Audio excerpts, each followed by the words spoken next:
I thought Jonathan was opening this up. No, I'll open up the one with mental health. That's the next one. Okay, come on. Well, how do you want me to open it up then? I'll open it up. It's fine. I'll I need to open it do up. a bloopers. I promise. Scout's honor. Wait, Scout's honor.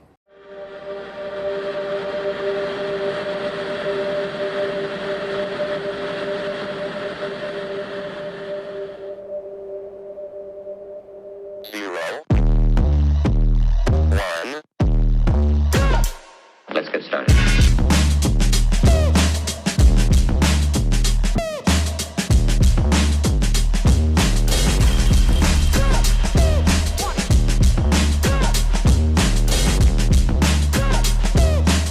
Why they stopping me? Welcome back, everyone. This is Scotty B on our 123s. Scotty P. Here with the For Responders podcast. I'm just glad to be here tonight. We've got a lot going on. And we're going to continue, was it 1 Samuel chapters 3 and 4, which you mentioned earlier. You get kind of morbid in there. It's pretty good, knowing that Halloween's coming up here soon, I guess, in a month. Dang. Month away. Man. Can't believe this year's gone by that it has. Just for your Braves fans out there, Choptober. There you go, baby. Yeah. Baseball gets good. October is the best, man. You got football, you got basketball starting up at the end, you got Ruts right around the baseball, corner. you got rut right around the corner. Depends how we need a cold front. We better get a cold front. We'll be after them either way. Yeah. Might not want to talk about seasons too much on here because I don't know if I'm going When you're to gonna get this release released. We'll talk. I almost said that while ago. This will be released next spring.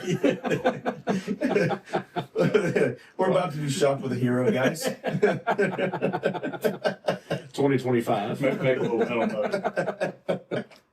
Oh man, but you're right. Deer season, full effect. Clint's out there dodging the cane brake and copperheads out in the woods. Yeah, I'm jealous. Yeah, Jealous. I don't get to do that anymore. Mm-mm. Well, I could, but not much. But yeah, so we're here. We're gonna go over scripture, and then we're gonna enjoy just good conversation, and we'll see where it goes. So, what y'all think? Right on. Let's do it, baby girl. Who's gonna open us? Who's gonna open us up? I'll do it. Jacoby. Do we read Yeah, let's go. just straight through chapter 3, or are we going to break it up? It's not that long. No, it isn't. It's actually they're Like actually 20 kind of verses. short. You wanna? We can read the first one. Just read the whole chapter, unless you want to read like the first 10 and then You can somebody jump else. in after. Whenever you Yeah, we can whenever do you that. feel like stopping, I feel like starting. All right. 1 Samuel chapter 3. The boy Samuel served the Lord in Eli's presence. In those days, the word of the Lord was rare and prophetic visions were not widespread. One day, Eli, whose eyesight was failing, was lying in his usual place. Before the lamp of God had gone out, Samuel was lying down in the temple of the Lord, where the ark was located. Then the Lord called Samuel, and he answered, "Here I am." He ran to Eli and said, "Here I am. You called me." "I didn't call," Eli replied. "Go back and lie down." So he went and lay down. Once again the Lord called Samuel. Samuel got up, went to Eli, and said, "Here I am. You called me." "I didn't call, my son," he replied. "Go back and lie down." Now Samuel did not yet know the Lord, because the word of the Lord had not yet been revealed to him. Once again, the third time, the Lord called Samuel. He got up, went to Eli, and said, "Here I am. You called me." Then Eli understood that the Lord was calling the boy. He told Samuel, "Go and lie down. If he calls you, say, 'Speak, Lord, for your servant is listening.'" So Samuel went and lay down in his place. The Lord came, stood there, and called as before, "Samuel, Samuel." Samuel responded, "Speak, for your servant is listening." And the Lord said to Samuel, "See, I am about to do something in Israel that will make the ears of everyone who hears it tingle. At that time I will carry out against Eli everything I spoke against his family from beginning to end. For I told him that I would judge his family forever because of the sin he knew about. His sons made themselves contemptible, and he failed to restrain them. Therefore I swore to the house of Eli, the guilt of Eli's house will never be atoned for by sacrifice or offering. Samuel lay down until morning, and then opened the doors of the house of the Lord. He was afraid to tell Eli the vision, but Eli called and said, Samuel, my son. Samuel answered, Here I am. What was it he said to you? Eli asked. Do not hide it from me. May God deal with you, be it ever so severely, if you hide from me anything he told you. So Samuel told him everything, hiding nothing from him. Then Eli said, He is the Lord, let him do what is good in his eyes. The Lord was with Samuel as he grew up, and he let none of his words fall to the ground. And all Israel from Dan to Beersheba recognized that Samuel was attested as a prophet of the Lord. The Lord continued to appear at Shiloh, and there he revealed himself to Samuel through his word. And Samuel's word came to all of Israel.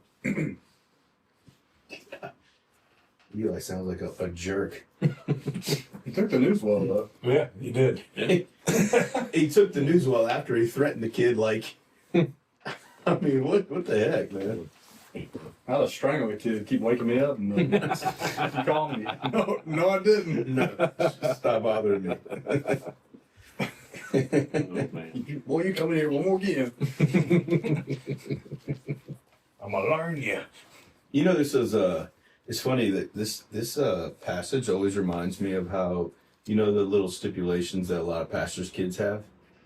And, you know, it's like Eli's supposed to be, you know, a big prophet in the Bible and a big person of God, and his kids, it's like, you know, God gives us this responsibility for our children, and yet Eli was doing, I mean, he's a very godly man, but he neglected, you know, gifts that God gave him, you know. Sure. I thought that was crazy because, you know, it's not like Eli was doing something wrong when he was indulging in the word and how biblical of a man he was, because, like I said, he was very well known and a scholar of the word, but yet the Lord like basically curses his family because he didn't know how to raise his children.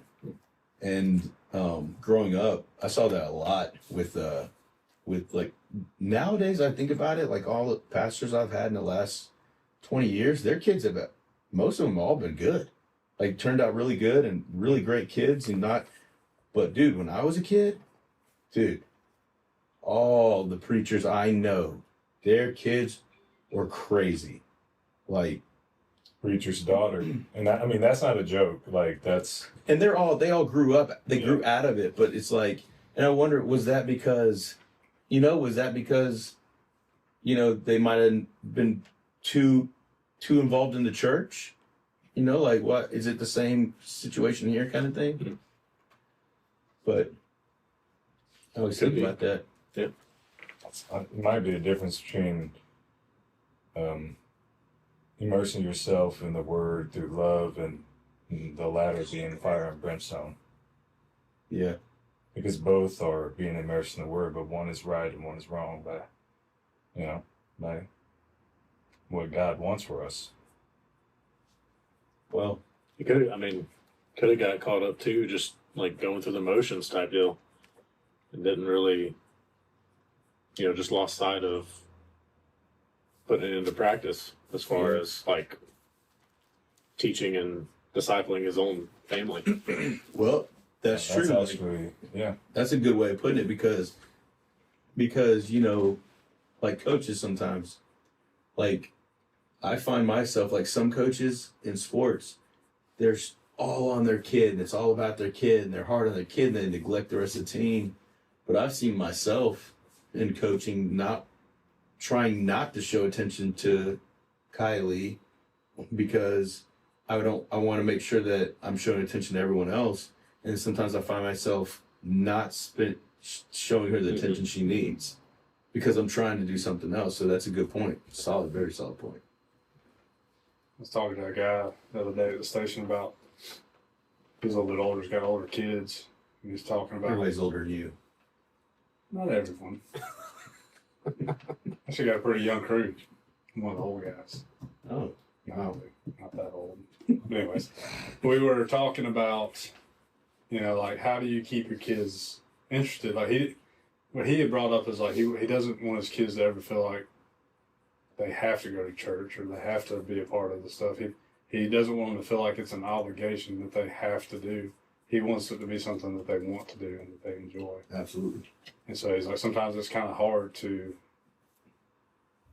you know, find the balance in that. And I don't know, I could see that potentially being like, you don't want to smother them with it to the point that it doesn't seem genuine to them or doesn't seem, it's not something that they want to pursue. Yeah. So, You don't. Well, if you try to push anybody into anything too much, they're not going to want to do it. right. I mean, that's why kids, if you talk about sports, that's why kids quit sports. It's because their parents are too overbearing. Mhm. And they're like, no, I'm done with this. You know, what was good to me is not good to me anymore. Right. I can see that being very difficult. Kind of think like the preacher's kid or whatever that you were talking about. I wonder if that could be part of it. I don't know. Just, I guarantee you it's part of it. right. But yeah, I mean, I get it, you know? It's hard for parents to not be overbearing sometimes though. Mm-hmm. So, Our kids are young enough now to where they just love going somewhere and getting to play with their kids. You know? mhm. But I imagine that becomes more of a challenge as they get older. Well, that's why it's important to have a good children's program, you know, and that's one thing about like our church. We have a great program, but it can be a lot better. Like, and what that has to do with the issue there is nothing that the people there have done. It's the fact that we're growing out of the facility we're in. We can't facilitate high schoolers and middle schoolers like we'd like to. So we can't show them more areas and locations and stuff like that, which we're obviously working on with the new building. When the new building gets here, oh my goodness, that's going to open up so much more for those kids and allow like small groups to meet and all that kind of stuff. And we can't do that now. It literally like centers them to where we can only have like a Wednesday night for this group and Friday night for this group, and we can do this to this group. But the new building's going to really help. Like, I'm really excited about that because I think it's going to allow the people who work there for the church and Russ is going to have an office now. Like, I mean, a guy doesn't have an office. Like, how many preachers don't have an office, you know? And so, So much room for activities. oh yeah, it's going to really help our church to really flourish. I told him, you better have an outside area.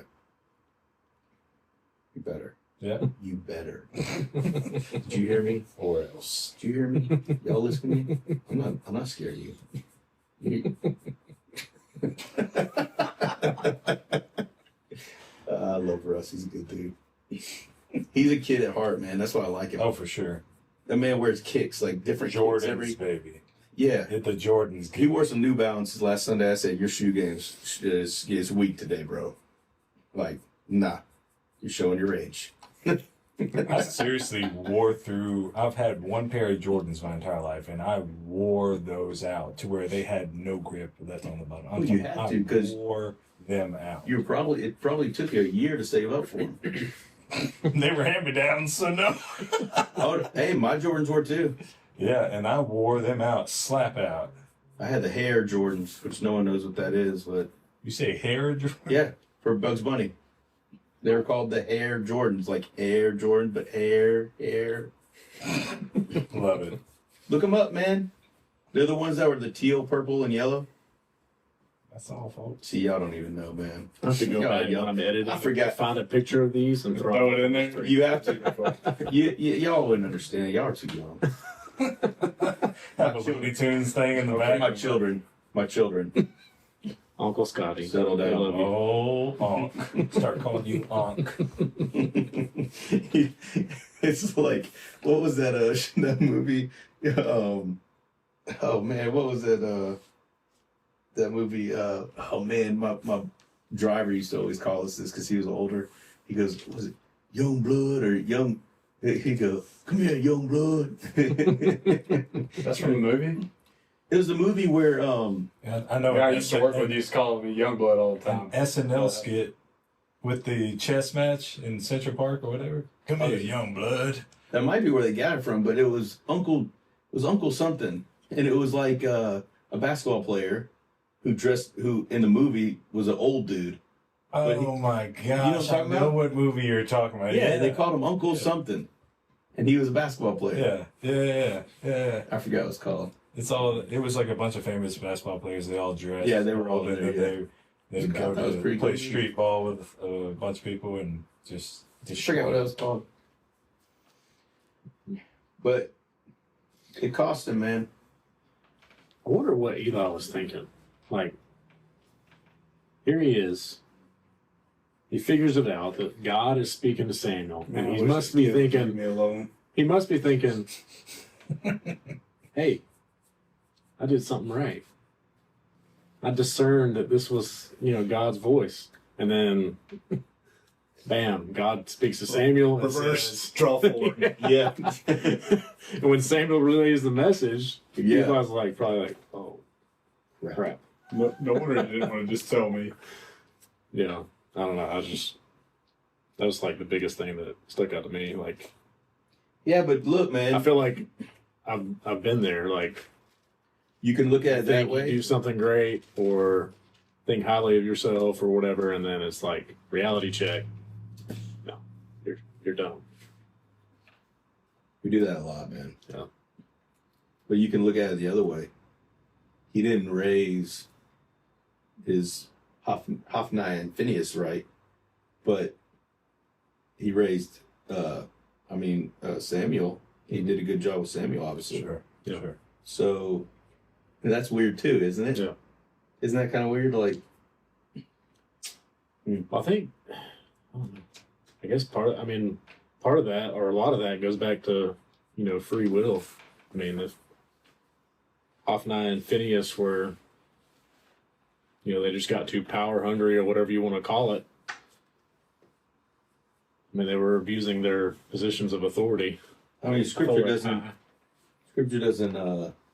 it doesn't really like look too highly upon them at all. Mm-mm. Not one bit. No mercy. Well, I guess earlier they did. He warned them. Yeah. So I mean, anyway, I kind of saw it as like, just in the reflection. I mean, obviously there was much more to it, of course, detail-wise, but it's kind of like you were saying, you think that you're doing everything right and you're putting yourself into something, putting all of yourself into something, but God, at the end of the day, God will eventually reveal himself to you, either through someone else, through an action, some sort of event. And I mean, it's in one way or another, it's almost epiphanous. I've had it happen to me before where you're like, no, I really don't need to be going down this journey, or I'm doing it all the wrong way. And you thought that what you're doing was just and pure, but really it was a manifestation of either some sort of mental illness where you're obsessing over something, even though it's derived from a good place, or it was, the effects of the world, So that's what it reminded me of. yeah, absolutely. I mean, you can get enamored in thinking what you're doing is right, but it's not. Right. I mean, if you're not in the will of God, it doesn't matter how many riches or whatever you do. If it's not the right will, then it's not right. You're going down the wrong path. I mean, for sure, it's, I've seen it. I've even seen it in my employment. I've seen it with other people. It's very apparent, but it's hard to see until, kind of like with this case, until it, falls in your face and you're struck and you're surprised of, you thought that you were going down the right path, that it was righteous and it was, the intent was pure, but God's vision is eternal. Mm-hmm. So, You know what I remember? What this reminds me of? My teacher. She would love this. She actually is teaching Braylon right now. So my bottom middle, and she taught. The same teacher taught me this in 2nd grade. So that's how long she's been teaching. Her name's Mrs. Frazier, and I remember she used to read. We used to have like a Bible, and they had like cue cards that they would read to us in the morning time. And I remember, like for some reason, this is something like I remember when I was in 2nd grade, and I remember there's this time I remember what the little card looked like, and she'd go, and he tried to sleep, and he'd go, Samuel, Samuel, Samuel. And then just the way she said it, I'll never, like, I can still, like, hear that in my mind. Like, so every time I read this, I hear Mrs. Frazier going, Samuel. You know, she's trying to be like, because it's in some interpretations, it's just like a still small voice, like a very whispering small voice, you know, Samuel, you know, and the way she would say it, I'll never forget that. It was just crazy. Because, like, literally, I was like, what, like 6 in 2nd grade? Yeah, 6 or 7. So Yeah. it's like I can still see her up there saying it, which is nuts though. And I tell Megan all the time, she's like, you know so much about the Bible. I'm like, baby, I'll tell you what, man, I feel all the time. If I wasn't raised in the Christian school that I was able to go to, and they taught me the way they did, and they had a lot of pictures and dialect, and they went over things, and that is what literally, that's why the foundation that I got there is the reason, like I tell people, I was able to say no and be a good witness and understanding of things in high school and stuff, because I remembered all that. It was very clear to me, and all that stuff stayed with me till this day. I remember a lot of those stories because of when I was a young kid. But every time I read this, I can hear Miss Frazier going, Samuel, Samuel. So it's cool. And she's like the greatest teacher ever, by the way. Shout out to Mrs. Frazier, Laura Frazier, you're the bomb. yeah. I love Frazier you. mom. She knows I love her anyway. She's the bomb. Best teacher ever. No offense to all my other teachers, but she is. I love y'all too. Almost all of you. The ones who didn't get in trouble. No, high school is rough. The ones who didn't get me detention. Well, I think they all did that. Yeah. Scotty talking too much? Yeah. Who My would- second favorite teacher is Mr. Hilliard. He still teaches too. He's like an administrator, and he gave me more spankings in school than anybody that I ever. He gave me more spankings than my dad did. Scotty, your age is showing I again. know. Corporal Y'all, punishment, baby. did either of y'all ever get spanked at school? In Arkansas, they still had it. So I lived in Arkansas for like, I think 2 or 3 years. So we moved from Louisiana to Arkansas and then back. And this was in Batesville, Arkansas. Shout out to Batesville, Arkansas, cow country or whatever that is. I don't know. There ain't nothing out there. There are a lot of Razorbacks. What is that a football team? All right. Anyway, so they still had it, and they had the paddle with a bunch of holes in it. Looks like Swiss cheese. Yeah. Oh yeah, baby. He had a was skinny like, paddle, man. It was That like thing hurt. this big. Yeah. Dude, My he's dad- gonna get my dad- arrested tomorrow. My dad had one like that. Are you kidding me? Oh my gosh. On the handle, he wrote the Holy Rod of God on it. Yeah, I think you told us that before. Yeah. Because mine was Mom's Helping Hand. It's a whole nother level of intimidation. Oh yeah. I mean, writing that and you read it and you're like, and it really is, you know. Mine looked like a little cricket paddle. Mm. My mom's did. Mr. Hilliard's was really slender, so it freaking hurt. Let me tell you something. Those country folks in Batesville, Arkansas, they know how to sling up a broken arm. I broke that arm, snapped it in half, and they just put newspaper and all that and wrapped that on up. And, So random. the only reason why I thought about it because it was in the same office that I saw the paddle, and I was like, Did anything you could to keep from getting oh spanked? yeah, and I got brought there. I was like, I broke my arm, and I'm gonna get a bath. Slam his arm in the door real quick before the principal comes back. What scares me is they're slinging it with newspaper. What kind of place is this? Oh yeah, yeah. I think it Batesville, was Arkansas. newspaper. Everybody, traumatic memory is. Guy just grew up in Chernobyl. I mean, like, what can we find here to sling this thing? Where's Bear Grylls at? I mean, oh, what I don't miss is those report cards they'd send home, and you had to get a signature and bring it back. And all I just did it myself. I couldn't. My mom literally had like John Hancock, like cursive. It was perfect. And if she's listening to this right now, which she probably was, she's smirking right now. Got that really, really sharp grin going on. I mean, Well, it's seriously impossible. I got 2 spankings for not having good cursive signatures. I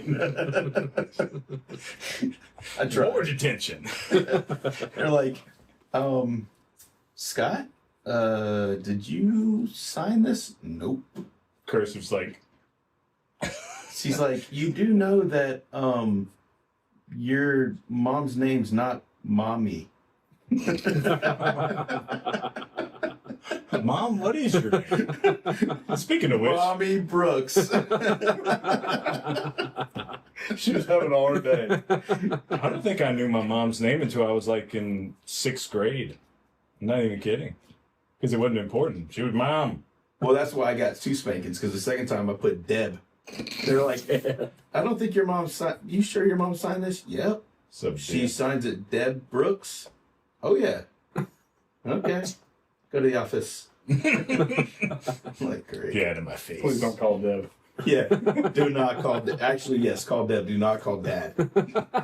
Deb Brooks. What really stunk, though, I know we're getting off topic here, but I went to school with this guy. I went to Sounds like school- old Phineas and Ferb. In there.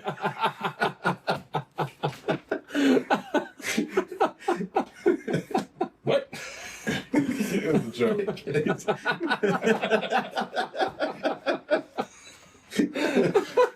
I Can't remember the first guy. I need sleep. Oh my gosh.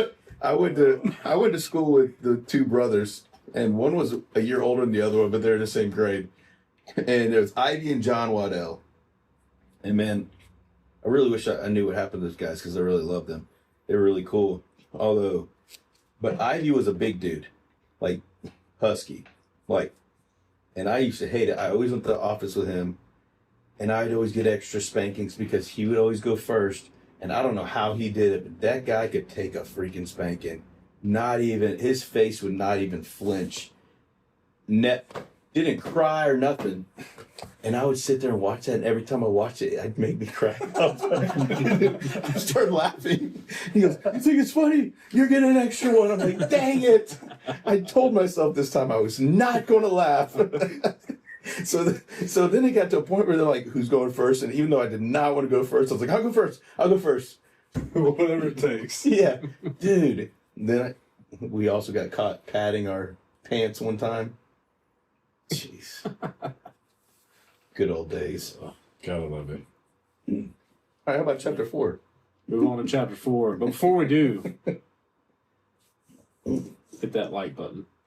Subscribe. Nice. Share this video with somebody. But Please you know what's do good that. for you. I was just kidding. Yeah, you should be. Man, my app wants me to donate? No.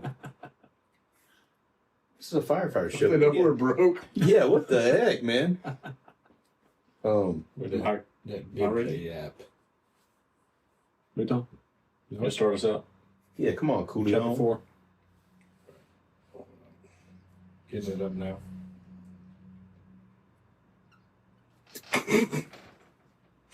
You can't, what are you Kill it, doing? dog. What are you laughing at? It's the second farted. joke that I don't understand. Oh, hurry up, Hoffney. But this and there's the other name.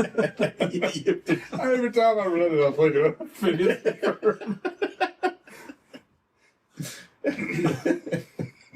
Oh, man. Let's see. Hey, if you want to know all the names, turn your Bible app to, like, you know, the Second Samuel. Where's that feature at? the old King James, the old one where they have like the old scholar reading it, like the boring dude. He'll tell you all of them right. What's up? Hold up. Hold up. 1 second. I was looking at my blue letter real quick. All right, where's old Hoffnai? Oh shoot, I was reading ahead earlier, so I gotta go back.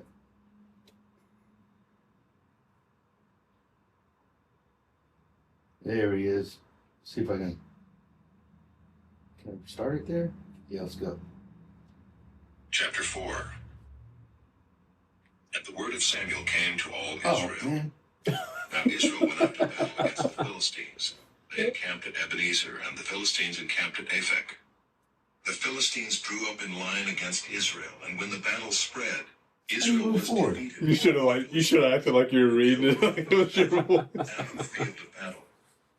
And when the people came to the camp, the elders of Israel This might said, work. "Why has the Lord defeated us today before the Philistines? Let us bring the ark of the covenant of the Lord here from Shiloh, I'm that sorry. it may I come asked. among us I know, and you- save us from the power Don't of blame the this on me. A man of Benjamin ran from the battle line and came to Shiloh the same day, with his clothes torn and with dirt on his head. When he arrived, Eli was sitting on his Philistines fought, and Israel was defeated. And Hold they it. fled every man to his home. Right. And there was a very great slaughter, for 30,000 foot soldiers of Israel fell. And the ark Including. of God was captured, and the two sons of Eli, Hophni and Phinehas, died. See? Boom. A They man died. of Benjamin ran from the battle line Sorry, and we came ruined to it for Shiloh y'all. the same day, Now I don't with know his how to clothes stop it. torn and with dirt on his head. Give me my bifocals, Eli was please. sitting on Give me my monocle. I want my monocle. I felt like I needed some glasses a while ago. All right, let's roll. See? Hoffnai and Phineas. I believe you. Remind me real quick, where are we at again? Chapter 4. Welcome. What I really To the like. show. 1 Samuel chapter 4. What I really like is when you hear about, is it Hoffnai's wife has the baby and she dies? Old Ichabod. I do remember reading Ichabod. Oh, Ichabod. I do like me the Headless Horseman. Go ahead. It's exactly what my mind went. All right. At that time, Israel was at war with the Philistines. The Israelite army was camped near Ebenezer, and the Philistines were at Aphek. Aphek. The Philistines attacked and defeated the army of Israel, killing 4,000 men. After the battle was over, the troops retreated to their camp, and the elders of Israel asked, "Why did the Lord allow us to be defeated by the Philistines?" Then they said, "Let's bring the ark of the covenant of the Lord from Shiloh. If we carry it into battle with us, it will save us from our enemies." So they sent men to Shiloh to bring the ark of the covenant of the Lord of heaven's armies, who is enthroned between the cherubim. Hophni, did I say that right? Hophni. And Phinehas. Yeah. The sons of Eli were also there with the ark of the covenant of God. When all the Israelites saw the ark of the covenant of the Lord coming into the camp, their shout of joy was so loud it made the ground shake. "What's going on?" the Philistines asked. "What's all the shouting about in the Hebrew camp?" When they were told it was because of the ark of the Lord had arrived, they panicked. "The gods have come into their camp," and they cried. "This is a disaster. We have never had to face anything like this before. Help! Who can save us from these mighty gods of Israel? They are the same gods who destroyed the Egyptians with plagues when Israel was in the wilderness. Fight has never before, Philistines. If you don't, we will become the Hebrew slaves, just as they have been ours. Stand up like men and fight." So the Philistines fought desperately, and Israel was defeated again. The slaughter was great. 30,000 Israelite soldiers died that day. The survivors turned and fled to their tents. The ark of God was captured, and Hophni and Phinehas, the two sons of Eli, were killed.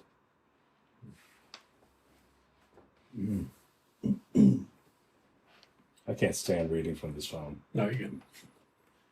Then a man of Benjamin ran from the battle line the same day and came to Shiloh with his clothes torn and dirt on his head. Now when he came, there was Eli sitting on a seat by the wayside, watching, for his heart trembled for the ark of God. And when the man came into the city and told it, all the city cried out. When Eli heard the noise of outcry, he said, "What does the sound of this tumult mean?" Maybe I should have read the dumb version. What is the meaning of this uproar? That's way better. Much gooder. And the man came quickly and told Eli. Eli was 98 years old, and his eyes were so dim that he could not see. Then the man said to Eli, "I am he who came from the battle, and I fled today from the battle line." Coward. And he said, "What happened, my son?" So the messenger answered, and he said, "Israel has fled before the Philistines, and there has been a great slaughter among the people. Also, your two sons, Hophni and Phinehas, are dead, and the ark of God has been captured." Then it happened, when he made mention of the ark of God, that Eli fell off the seat backwards by the side of the gate, and his neck was broken, and he died. For the man was old and heavy, and he had judged Israel 40 years. Now his daughter-in-law, Phinehas' wife, was with child, due to be delivered. And when she heard the news that the ark of God was captured, and that her father-in-law and her husband were dead, she bowed herself and gave birth, for her labor pains came upon her. And about the time of her death, the women who stood by her said to her, "Do not fear, for you have borne a son." But she did not answer, nor did she regard it. Then she named the child Ichabod, saying, "The glory has departed from Israel, because the ark of God had been captured, and because of her father-in-law and her husband." And she said, "The glory has departed from Israel, for the ark of God has been captured."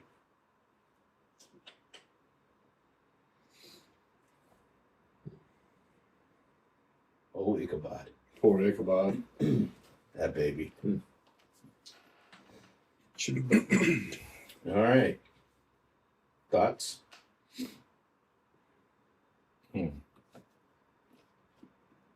So I've actually been listening to the Enduring Words, the David Guzik podcast that Jacob told me about. And he brought up some stuff out of this I thought was pretty good. I don't know that I would have picked up on this, to be honest. But he was talking about with them taking the ark with them, they were putting their faith in the ark itself, not God. not God. I thought that too. Mm-hmm. And so, and then he even kind of hit on the other side of it. Like the Philistines didn't necessarily believe in the same God, but they believed in it enough to the point to where they're like, we got to fight harder than we ever have before. And then they ended up winning because they went into battle prepared versus the other folks that are just like, yeah, the ark's going to take care of us. It almost seemed like that the Philistines respected the ark of God more than the Israelites. Right.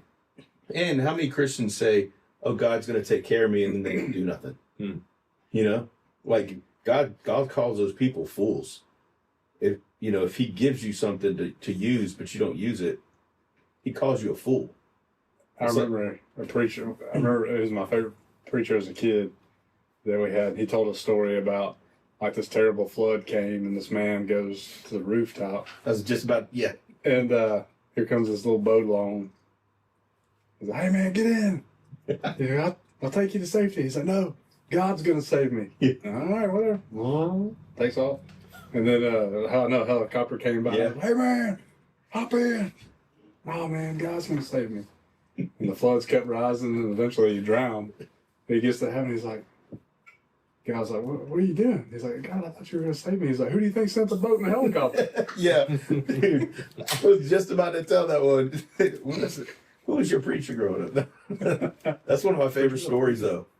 I used to tell my baseball players that. You got to use the tools that God gives you. Mm-hmm. It ain't going to do it for you.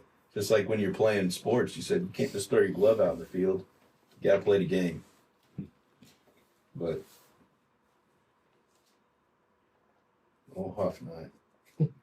Seemed like that's kind of what they did. They just brought the ark along and thought that's all she wrote. Well, we find out later that the old ark made that god, made their gods look like an idiot. Yeah, I like when they send him back. That's pretty cool. Yeah. With the mule. Yeah, I'm sorry. We ran ahead. I'm way ahead. But Yeah, I couldn't stop. yeah, I like that enduring words a lot. I need to send me that link. Yeah. Or that so I can have it. Look it up. Because I was thinking about that the other day. It'd be something good to listen to while I'm in the car. Yeah, for sure. That's exactly what I've been doing on the way in the mornings. And I've gotten frustrated because where I'm at now, I'm a little bit further of a ride than I ever was before. Mhm. And it gets frustrated. Man, I'm just ready to be there, ready to get out of this car. But now I kind of look forward to the longer ride Yeah. because I'm making better use of my time, being a little more intentional. Mm-hmm. So, What's it? Enduring words? Is that what you're saying? for troubling times, enduring words for troubling times. Yeah, enduring word. He's got an app that has like the full commentary on there, like written out. But then he's also I've got Spotify. Is right on this I don't think he's got every book of the Bible yet, like on audio, as far as like the commentary part. Mhm. But he's got a lot of the books of Bible on like podcast platforms. I like to listen to Basically, it's most of those recordings that are on the podcast are from like recorded sermons that he's done on They're each pretty short, chapter. like 4, 5, 6 minutes, most of them, and which is great because Yeah, if you it's just got got a a lot- short ride, it's you got can a still lot get on something there. in. Wow. But Very cool. I think it's been pretty awesome. I thought about taking the ark into battle was I thought it was a lack of respect. You know, it's I know it's like you throw yourself out there, but I mean, I don't know. I just felt like that was disrespectful. Like if you held the ark in that high regard, why are you taking it to battle? Yeah, like why would you? And I guess it goes along with what you're saying. Like, I mean, they just didn't they put their faith in the ark, not God. Right. But it's like, I thought it was super cool though, the fact that, well, cool and sad that, I mean, literally, the Philistines feared the ark, Mm-hmm. but yet it also drove them to the point where because they said they were about to quit, like they were scared, and then, you know, I guess one of the leaders stood up and said, I like man, yeah, pretty much. and I just think that's I don't know, man, like I just think that's kind of disrespectful. Maybe that's wrong. Then again, I mean, that was their kind of like Bible. That was their, Yeah.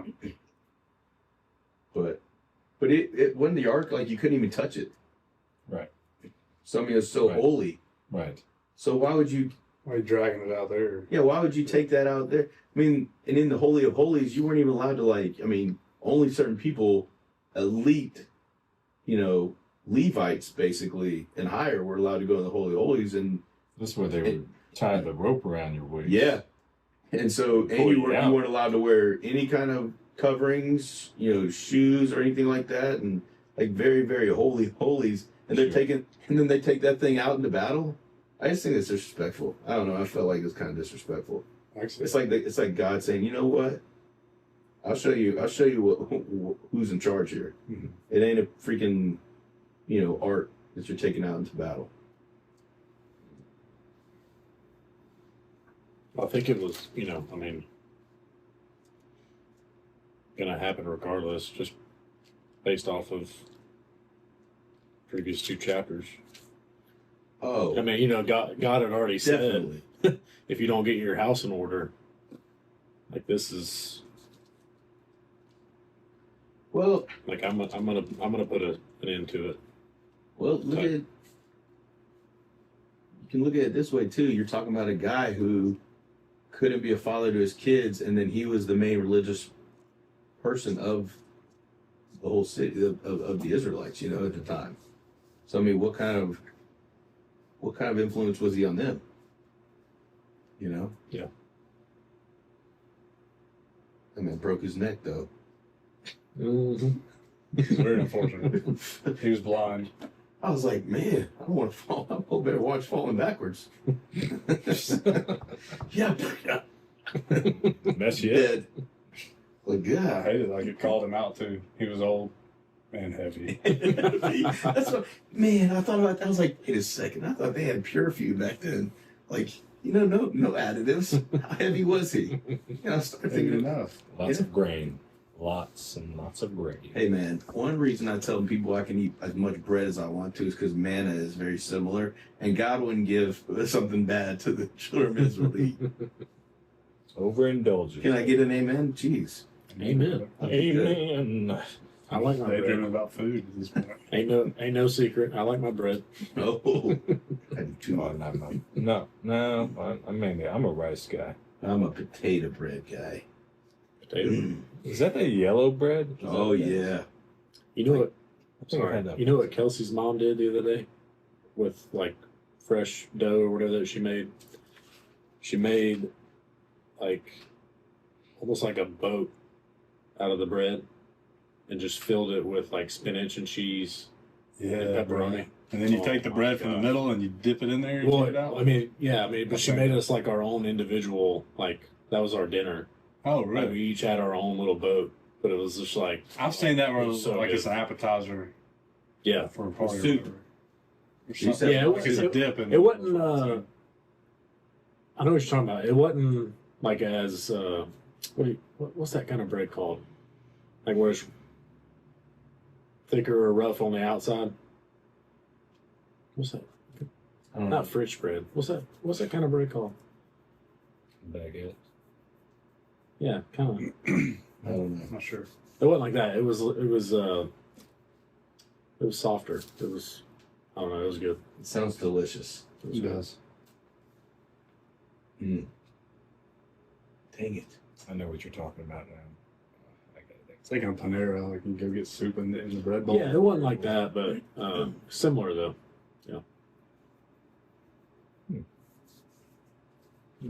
I wonder what ever happened to Ichabod. Did we find out?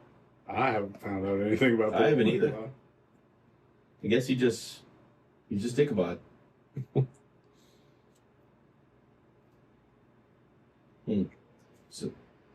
So what do you what did you get from that, Jonathan?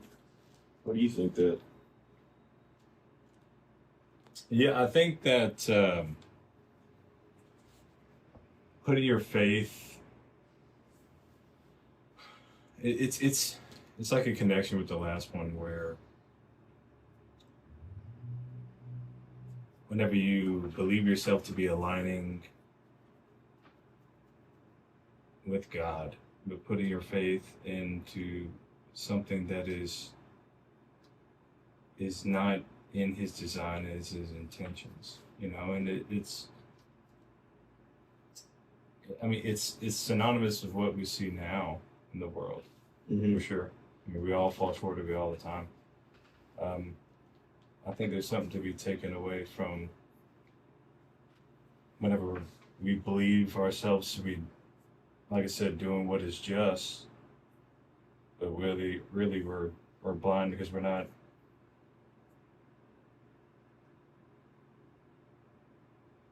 following trueness of the word. Actually, my boss says it the best way, in that we don't agree on a lot of things, but what he says all the time to me is that it's literally either the word or it's not. Mm-hmm. It's either what God's intentions directly through his breath or it isn't. There's not interpretation, there's not anything else. And it's his perfect design that he has for you. And whenever you deviate from that in trying to hyper focus on things or trying to manifest something to represent him, that's whenever you're swaying away and you lead to spiritual demise. Another thing, like, it sounds kind of bad, but I like seeing, when I read the Bible, I like seeing the Lord allow Israel to fail. And the reason I say that is because, Like falling on its face type of thing. well, they just got destroyed, Yeah. you know? And when you see that, you're talking about, like, God calls us, these are the people of God. Like, these are his chosen people. So it's like, why would he let something bad happen to them? But if it's the same thing with us, you know, like, a lot of times we fail, and that's what brings us back to the Lord, or that's what helps us strengthen our faith, Sure. or in general, people in general, you know, that brings them to faith. I think that, you know, failure is so looked badly down upon nowadays, but shoot, Kirby, after losing the Alabama game, said one day doesn't define who we are as a team. You know, it just helps us build on what we can get better at.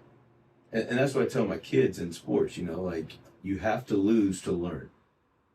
And like the Israelites here, you know, obviously their mind isn't right. They're not putting their faith in God. They're putting it in a possession, or, you know, they're just saying, oh God, we're your chosen people. You should just deliver us. But like, if there's no basis there, and there's no like relationship, like as a Christian, you know, you're supposed to have a relationship with Christ. If there's nothing there, then, you know, sometimes bad things have to happen for us to come back. And you see that all the time. And I mean, hey, you see it all the time in scripture, especially the Old Testament. And then, like, well, look at Moses, you know. I mean, that man was in the wilderness for 40 years. And because he messed up one time, he wasn't able to go into the promised land. How crazy is that? I mean, It's messed up too. I mean, but The first, $5? Is that what it was? the what? Talking about what he wrote. Talking about on just before that, wasn't it? He wasn't allowed in there because they needed water, and the Lord told him to speak to the rock, and he struck the rock. He didn't speak to the rock. And because of that, gone. He still let him to it, but he wouldn't. Absolutely. Yeah, he wasn't allowed in. But he wasn't allowed in, which is even worse. Yeah. Gotcha, $1. You see all this? This could have been yours. But no, I mean, so it sounds kind of bad, but like when I read that, it shows me that we have a God that will allow us to fall, but he's always there to pick us up. And that's the key. As parents, any parent should understand that, is that you have to be okay for your kids to fail. If you're a parent that never wants your kid to fail, and you just always try to help them through life and do things through life, your kid is going to crumble when they get on their own, because they won't know how. They will not know how to deal with adversity. When I see parents all the time, like, sitting there and they're taking their kids to this trainer, they're doing this, and when they fail, when they don't do something right, they have an excuse for them. Well, he did this. This is why. This is this. This is this. And it's like, no, it's okay. Let him fail. Let her fail. Let her realize and figure it out on her own sometimes. And teach her how to pray and ask for help and all that kind of stuff. That's another thing, is especially men and in the service, like in the fire service and first responding and police, you know, that we have a hard time asking for help. Mm-hmm. You know, like men in general, but like especially like alpha males, you know, they just can't ask for help. And a lot of times that turns into our demise. Mm-hmm. You know, I'm a hypocrite because I tell people all the time, call me if you ever need anything. And I love helping people, which I was super happy when Jonathan called me not long ago. And I'm like, great, you called me when I'm out of town. So then I got like sad. But I am terrible at asking for help. You know, I hate saying that, but I am. And I think we all are. We struggle with that kind of stuff because it's our pride. I think people get wrapped up in the failure because it is a failure, you know, and it's hard to learn a lesson from something that you're ashamed of. That's actually, yeah, being ashamed of it. Yeah. So the shame and the stigma attached to failure being, unmasculine and antithetical to what it is to be a man, which is so far from the truth. It's evident. That it'll blind you. It'll turn you into a person that doesn't make a lesson out of anything. Everything is just your downfall. It's just another step of your downfall. That leads to mental health, and that leads to separation from God, and that leads to separation from your family and your friends. Mm-hmm. Y'all know who Judah Smith is? He's a preacher out in, I believe, Seattle. And he has this little bit, and I play it on Facebook a lot, but I listen to it, man, at least once a month, maybe every other week. And it's about Barabbas. And it's a whole bit about Barabbas. But in that bit, there's a part where he goes, God, he's talking as a person to God. He goes, God, I'm such ashamed. I failed you. I'm not good enough for you. And he goes, I'll still be here. I'm still here, like talking about God. He goes, but God, like, I'm not good enough. I'm ashamed of myself. And he goes, I still love you. I still love you. And he said, where do we come off thinking? He goes, no. But he talks about like, he goes, I'll still be here. And then he says, but God, I'm just not worthy and all this stuff. And then he'll go, what? He goes, what? That's the opposite of the gospel. He goes, are you bound? Are you hell bound? Like, he goes, where do we get off thinking that we can get ourselves out of it? And he's like, it's powerful, man. Every time I listen to it, dude, I've probably heard it 1,000 times and it still like makes my eyes water because it's so powerful and it just leads in from Barabbas to like, it's really good. I'll send it to you after this, but it's just like what you said, like we get ashamed and then we don't ask for help and then we put our faith in something that doesn't matter and it ruins us, man. It ruins us. It's just whenever you have a society we're not obsessed with internal progression. We're obsessed, and I don't mean us. I'm just talking about as a people, it seems, with pleasure, with whatever gives you a fix temporarily, and that can't be for internal progression. You can't have lessons that you learn that way, because then that gets in the way of your pleasure. You can't. And that shame, I felt the shame for sure. When you let your family down, or you let your fellow brothers down, and it's a thing. It's frightening. It's something told. I can't remember where I heard it the other day, but it's like a fear that is absolutely paralyzing. And it keeps you from progressing because you just feel. I think it was in Russ's Message from his his sermon the other day. Yeah, that was what, 2 weeks ago? Yeah. Yeah. I think it was. That's what it was. It's paralyzing fear. Keeps you from progressing. You know what's crazy about usually when you have that paralyzing fear is that when you get through that, you look back, and I learned this in rookie school. Like, because there were things in rookie school that I wasn't really fearful of.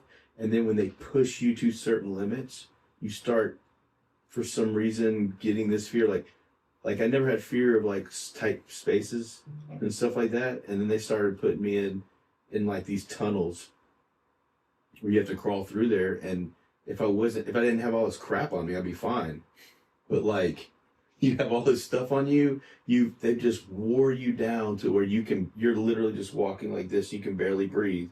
And then they're like, all right, go in there, crawl through. And like, for me, that's not easy. I'm sitting here like barely moving down this tube. and then my regulator goes off. So now I'm not having air, and I start freaking, like, I'm like, oh crap, what do I do? I can't get to my regulator. What do I do? What do I do? And I remember like having that fear, like, I'm going to die. Like, I thought, I was like, I'm going to die here. I can't breathe.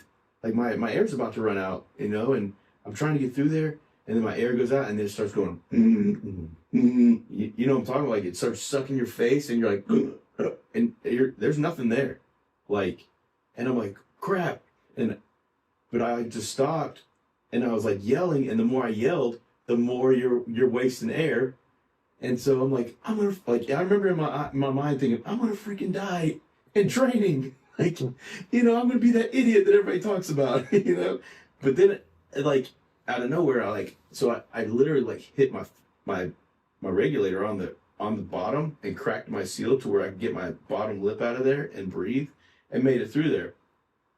But then after all that, like, I had that paralyzing fear for a second. Like, I was like, what the heck? Like, and I got out of, dude, I mean, my heart was, and I'm like, I get out of there. And I remember thinking about it later. I was like,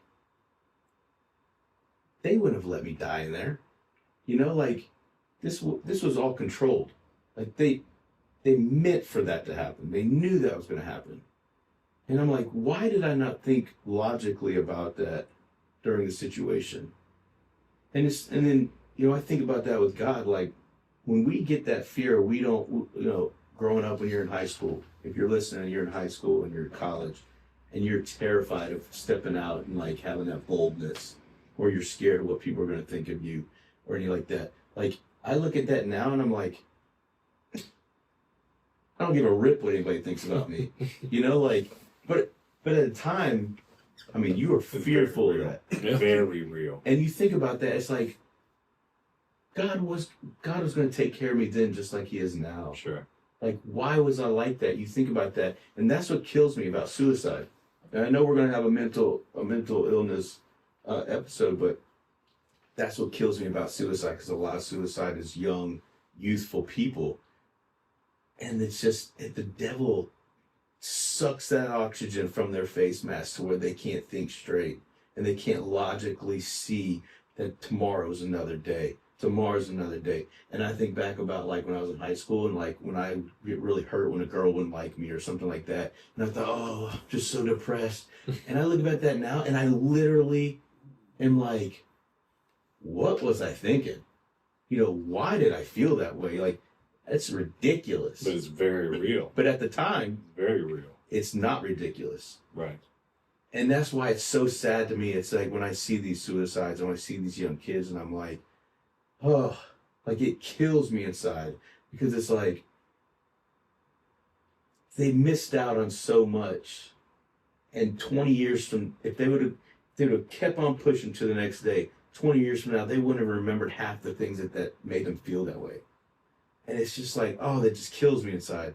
It kills me inside. And a lot of them is because there might not be a strong faith base. There might not be somebody that actually is telling them that they love them. I can't tell you how many notes I've read. I've had the suicide notes sitting there, and it's like, I felt alone. I felt lonely. I felt this. No one cared about me. No one loved me. I was just, and it wasn't that at all. You know, the devil lied to them. But yeah, they took the lie, and it's easy. And it makes me think, it's like, gosh, man, like that's the worst part of my job. It's like thinking about when I run suicides and I see youth, and I'm just like, and some of them hanging themselves. I mean, that's intentional. Like that is as raw as it can get. And it's just like, man, like it. I know this is like way far-fetched, but that reminds me of like jujitsu. And just, I'm going with you. Let me explain. Because he's over here like, what in the world? That's just my normal face. It's an awesome face. So You really you do. know, whenever Guys. whenever you're rolling on the mat, you got your partner, and you have to have a very intense faith in your partner that if he gets you in some sort of choke, whether it be a blood or an air choke or both, that they're going to stop. Yeah. And you will come out of this, and you'll actually come out of this better, but that you're going to get through it. Mm-hmm. Even though you're facing death or serious injury, you know that you're going to come out of it better, and that you're still going to be protected, and that this is part of your training. Yeah. And that's, I mean, really, that's whenever you were talking, that's what I kept thinking. I said, oh my gosh, that's the best way that I can see it with the relationship with God. mm-hmm. And going through those things, like as silly and as real as that paralyzing fear of just what people think of you or failing, or all those things. Yeah. It's a fear of failure too, I think. But like back to what Scotty said a little bit ago, like that's not the idea of the gospel. No. Like it's not about what we can do. I mean, yes, it takes us putting our trust and faith in God and who He is and what He has for our life, and what we do according to His will, or aligning our will with His, or vice versa, however you want to say it. But like, it's not about anything that we can do. It's all what He has already done for us. Absolutely. That's the beauty of the gospel. Yeah. And I mean, I'll drop Russ's name yet again, but that the series that we're doing at church, Grace Upon Grace, It's good. I mean, that's it, man. Like, He's done so well with it so far. Like, Yeah. so well. I really enjoyed it. Yeah. But my wife and I were talking about this the other day, and we were talking about there was a situation, but then also like it, how big trails happen, and you get into certain things. And I said, how crazy is it? Is that Satan never fully destructs us. He will never be the one that pulls us all the way down. All he does is he starts it.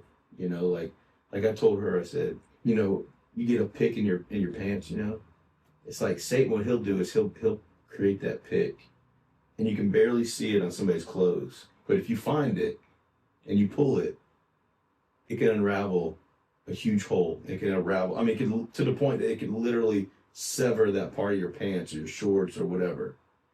How crazy is it? It take 100 pounds of dynamite pulled out to implode a 1 million pound building. The Satan's just putting little sticks here and there. He's just poking you, like he doesn't, because if he actually pulled you down himself and created the whole problem himself, then he'd be revealed. And everybody would know what evil is. There would be no questions like, well, yeah, here's what happens. This person did this because this, but Satan doesn't work that way. We talk about, Russ brought up how, was it Dahmer? mm-hmm. Professed Christ in his last days. Yeah. And he said, that doesn't sound right. That doesn't feel right, does it? A lot of Christians, it probably doesn't. I talked to Russ after that, and I said, actually, man, if that is honestly true and he actually meant what he said, I don't care about the last whatever years. It depends on his heart, and only God knows his heart. But how happy we should be for that? If that really did happen, even though how disgusting and terrible and just an absolute epitome of evil he was, we should actually rejoice in that. Scripture says that the angels rejoice in that. I feel like we should feel kind of encouraged by that. Like if he could take somebody that far gone, He can take anybody. Absolutely. You know how many people have told me, my grandfather, before he died, and I witnessed to him, he and I were crying on the bed, and he literally kept telling me, he's like, I just can't do it. He goes, I'm not worthy. I've never believed in God my whole life. I've never showed him any attention. I'm too far away. I'm too far gone. He said that to me 4 or 5 times. And I kept on telling him, yes, you are. You're absolutely worthy. He literally died for you. And And so I think about like, I get why somebody would feel bad about that, but like that shows you how the devil will work in somebody He's got else's such heart. a foothold in your life at that point that he's got you completely deceived, because that's the gospel right there. Like, Absolutely. yeah, you're not gonna ever earn it, but it's already won. It's like I told Megan, and I'm not tooting my own horn or whatever, but like for somebody who literally, I've made my mistakes, but literally my whole adult life, and when I started, when I was a kid, I made stupid mistakes, but even as a kid, I made great decisions overall. Like, I should look at that and be like, what the heck, man? That guy did everything he wanted to do, as evil as it was, selfish, and his erotic desires and all that he fulfilled. And I said no to all that stuff. That's the attitude that Russ is talking about. But for me, like, I didn't think of it that way at all. Like, I was like, holy crap, this is amazing. Like, but you know what? Even him, like, who was it? Was it Ted Bundy? It wasn't Jeffrey. It wasn't Dahmer. It was either Bundy or the other one. Dang it. The crazy one, not Ted Bundy. Bundy was the business-looking dude, right? Charles Manson. Manson. So Charles Manson did an interview, and I'll never forget this. And he said that they asked him, what triggered you to rape, murder, kill, and all this stuff? Even necrophilia, And he said, I was walking down the street one day and I saw a Playboy in a trash can. And he goes, I picked that Playboy up and I read it and I looked at the pictures, and over time that wasn't good enough. So I moved on to something else, and then moved on to something else, and then moved on to something else until it got out of hand, until I was doing what I was doing. And you think about that, that's exactly what Satan does. Like, all he had to do is put that little temptation that America says now is, that ain't nothing. But that right there is what turned Charles Manson into Charles Manson. Think about that. You don't know what Satan could reveal inside of what the world and what sin has created you, which is scary. Yeah. Throwback to another Casting Crowns song. Slow Fade. You heard It's that? a slow fade. You want me to sing it? We should have done a tally if I broke out the song. I think it's at least 4. Double digits. And that's Hey, just notice. compared to never. Whenever the high hook comes, I'm done. I stop. He ain't going there because it's going to be It's 5. There it is. same song. You can't kind of same song twice. How many times you broke out in song, not how many songs you sang. Oh, we're just creating the rules as we go. Yes. I guess. Well, okay. We'll have to figure out how to put a counter up there. Well, some of them wasn't on, like while we were recording then. Oh, yeah, true. That's We it. were recording, but I don't That's know your if we'll make the final cut. bonus tracks. It all blends together. Drop a beat. No one's saying. But yeah. I know we didn't prepare a segment, but does anybody have a segment they want to do? Oh. Because we didn't do one last episode. I feel like we need one. I thought we did a song, I didn't. Did I do a song? No, but you did read that. Something. You Oh, did the read the poem. Yeah, the poem. I thought I did That was a something. good poem. I thought it was awesome. It was. I don't know. I mean, you doing a segment? You got a word? Why do you keep putting me on the I spot? feel like Scottish. Well, we also- about his too. Like theirs are much easier on the spot than mine would be. Oh, Look is up a mine the song word? now. Mine's. You talking about like word of the day? Yeah. Yeah. You got a that's word what of the you day are. for us? We know you He's can't. forgotten about his segment. It's been so long. Oh, Yeah. You just volunteered yourself. Hey, we can't. I I'm mean, gonna make it up. This we know he can't say Hoffman and Phineas, but go This ahead. episode has been it's been a struggle for Jonathan. I'm gonna make it up on the next one. It's been a struggle. I'm very tired too, guys. You just have to ignore me. Yeah, that's 4:30 coming early. I mean, for real. What's Here, you go with your segment. Let me think of a word. Oh. All right. Well, yeah. Oh, hold on. I got an idea. I'm gonna look up a word. I mean, It has to be reasonable. I No, know. I'm not spelling bee champ. I'll be honest with you. I don't think any word that you've brought up in your segments has been reasonable. I think anything's on the table. I've known what all of them mean. Meaned. Yeah, Meaned? there you go. There's a Minted. random- I know what they all minted. You got a random word generator. Let's Oh. see if Mouton can give us the definition of it. All right, let's see. I'm probably gonna fail. Oh man. It's gonna be some crazy, like, Are you sure it's not? Oh, cool. doctorate word. Can I get Care about my origin credit as right well? now. Can I ask for origin? Man, these are Use it in Wealth. a sentence? Wah, wah, wah. Didn't work.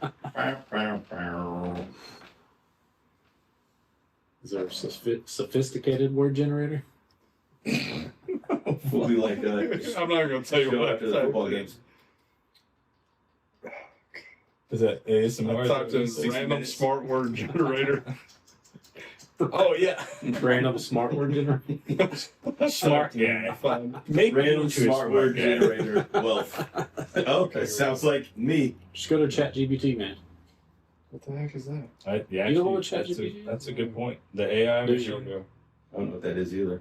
You know, we Next put time in you have a long report to write. I went from way too easy to way too hard. You know, we actually, back at the sheriff's office, we actually put in Chat GPT, why would someone want to become a police officer?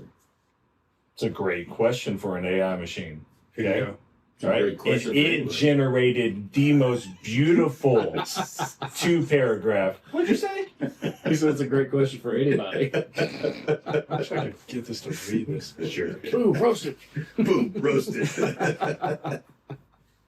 What's the hard word? I'm not trying gonna to see if do I it can right. get it. If he's smiling at it, there's no way I'm going to get it. We'll see if he's the campion. I got a good answer, Scotty, though. What? What? It would be a cop? What is it? So it won't be a firefighter. Oh, who's Dragger? Yeah, this sucks for you. Dude, there's a guy at the Kroger in Covington that calls us that every time we go in there. He goes, Who's Dragger? "Hey, hose draggers. You know, my son is a Atlanta. He's not Atlanta. He's like a something PD." And I'm like, "Oh, dude."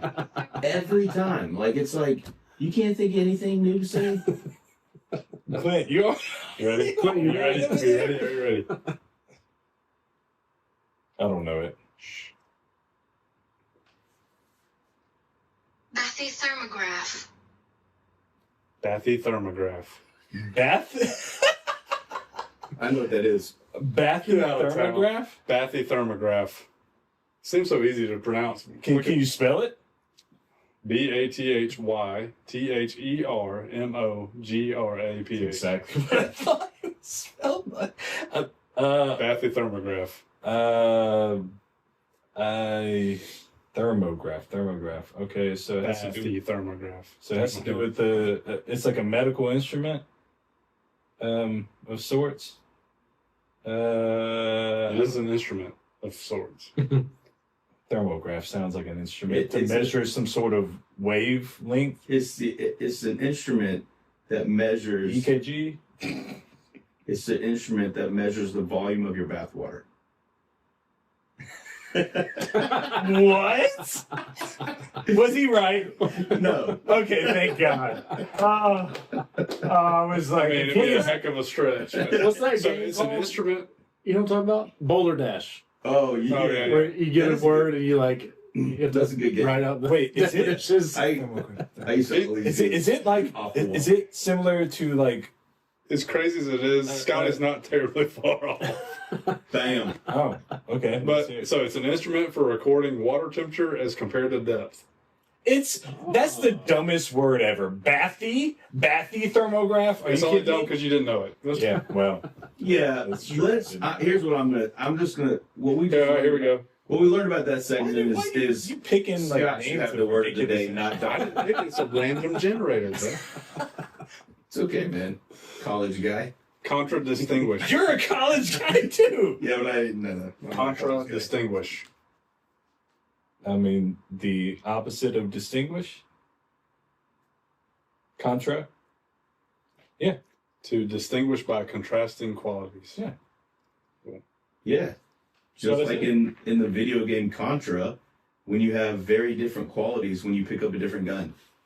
That was easy. Y'all never played Super That was the dumbest word I've ever heard. Y'all never Next. played Contra? On Nintendo? Oh, it's one of the best Nintendo games ever. Dang.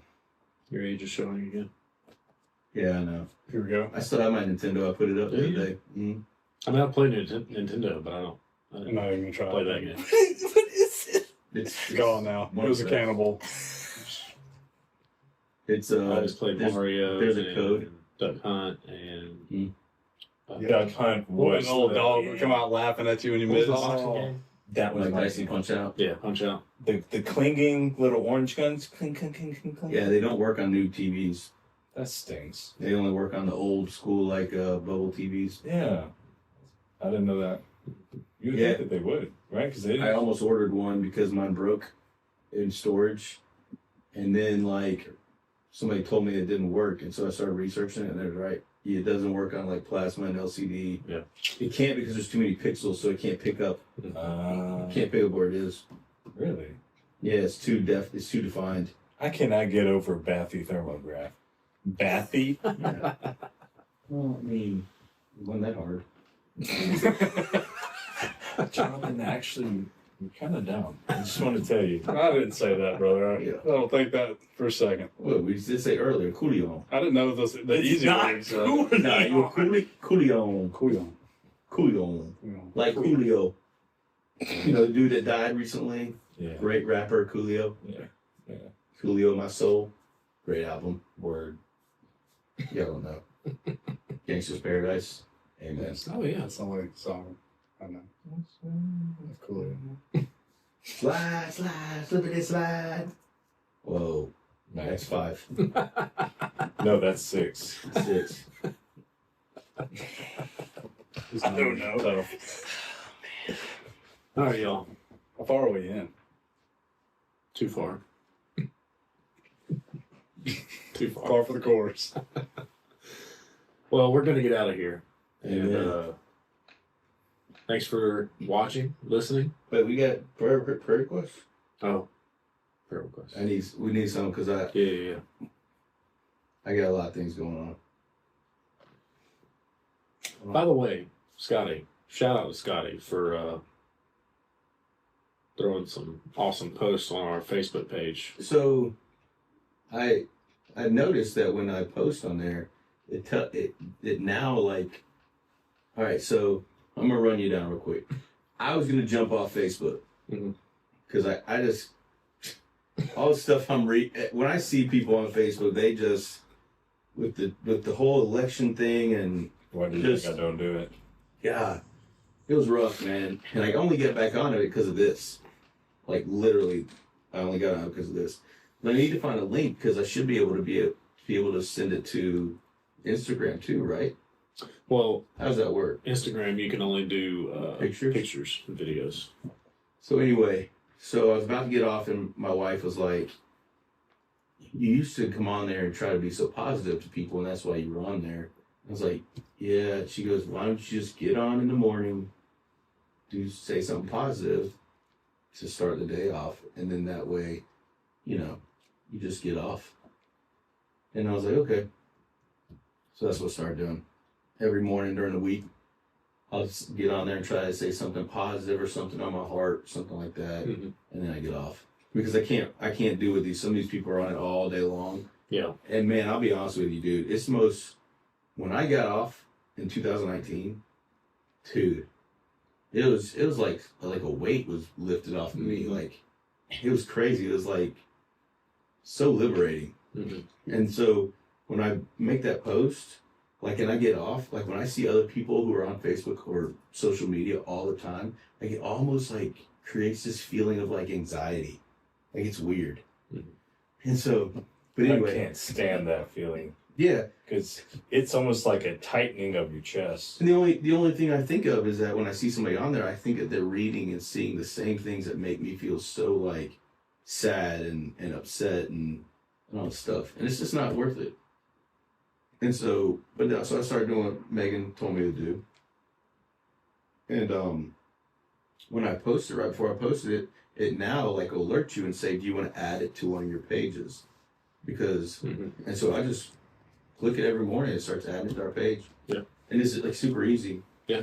But, I don't know if y'all saw my post this morning, but, Yeah, I liked it and I shared it.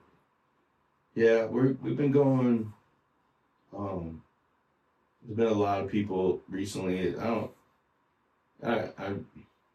been a lot of hurting people, and it's been weighing heavy on me because I really feel for them, and I pray for them, and I hurt for them, and there's nothing I can do, you know, like especially when you're talking about like cancer or illnesses, and you sit there, I'm here for you, but there's nothing, like you're just helpless, and so I just try to encourage them as much as I can, and obviously, my thing today was about my two brothers / mentors in the fire service in Cherokee that are struggling with cancer, and we just lost a really good one a couple weeks ago.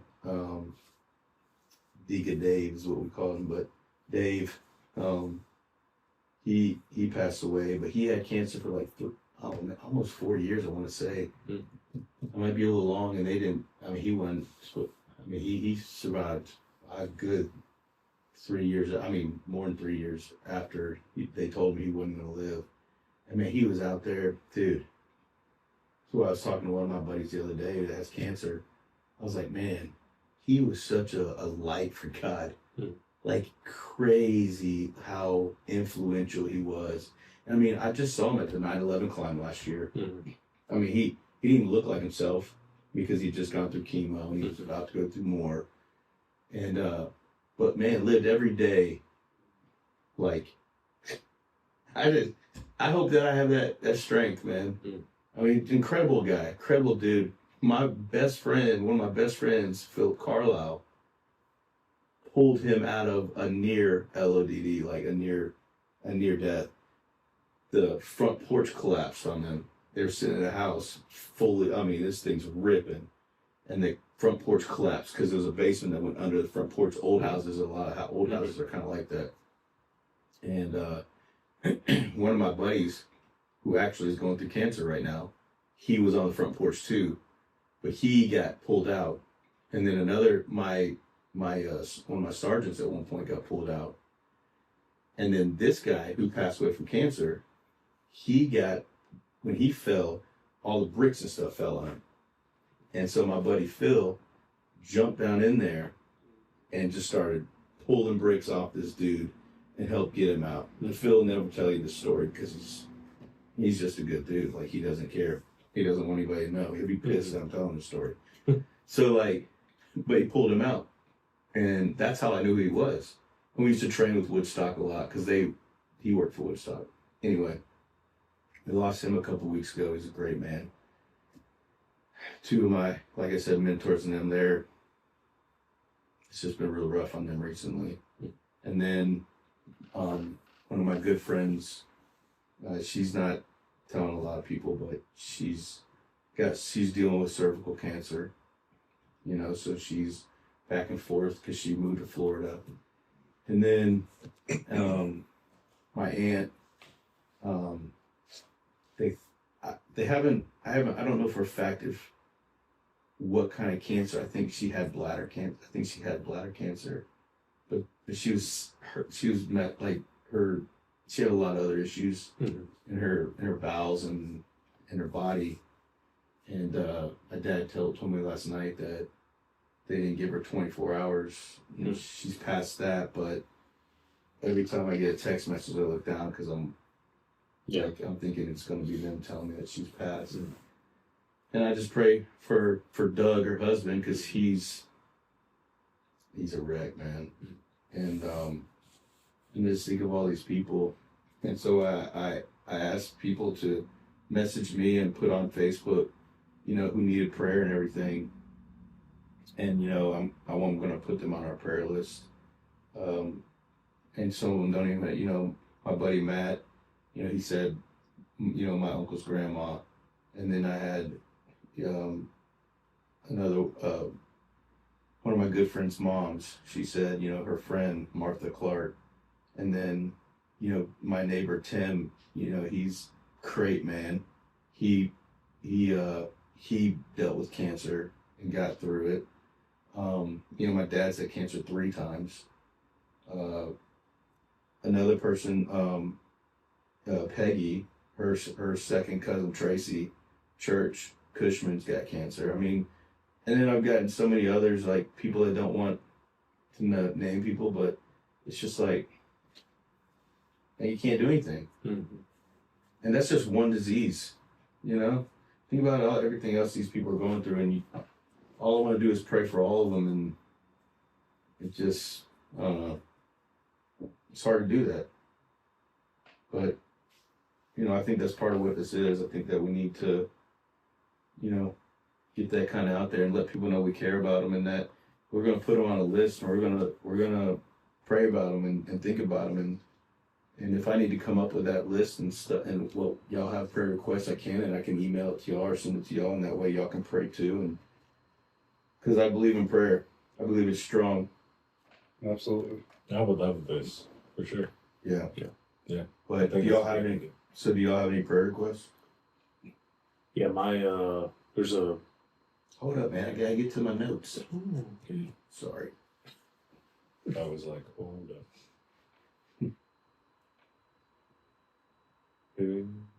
Yeah. All right. Okay. Yeah. So there's a coach at one of our schools at Carver Middle who has cancer. I don't really know the specific type, but I think it's like, I want to say it's the earlier stages, so he has a chance to fight it. Mm-hmm. But he definitely is a man of God, a true like mentor and coach to these kids out there. And I mean, he could be anywhere he wants to be, really. I mean, he plays in the NBA, and I mean, Yeah. but he's chosen to be here. Yeah. So Great honor. just keep Basketball. He's a basketball coach. Yeah.